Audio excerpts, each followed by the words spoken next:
Hi guys, welcome back to my YouTube channel.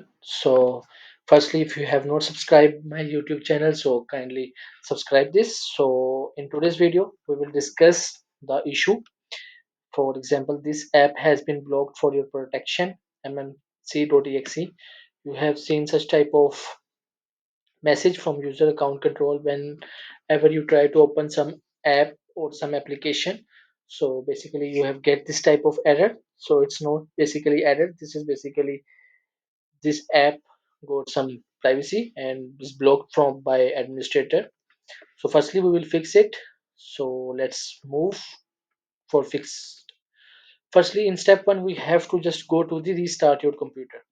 Mostly by restarting your computer your issue will be fixed. If it doesn't fix, so we have to go to rigid.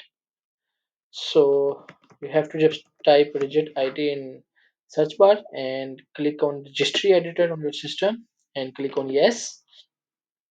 And in computer you have to go to the H key local machine, and then you have to drop down the software, and in software you have to move on Microsoft.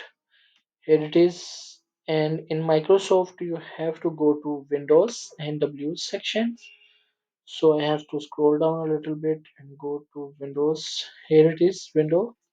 So you have to click here, and then you have to go to current version. Here it is. And in current version you have to go to policies. Where it is policies, here it is policies. And in policies you have to go to systems.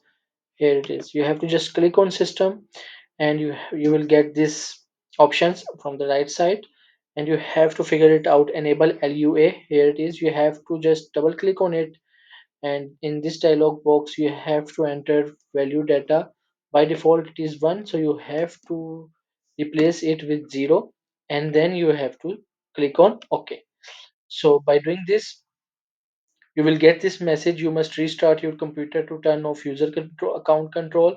So after this you have to just restart your computer, so your issue will be fixed. If you like my video, so kindly share it and subscribe my YouTube channel. Thank you.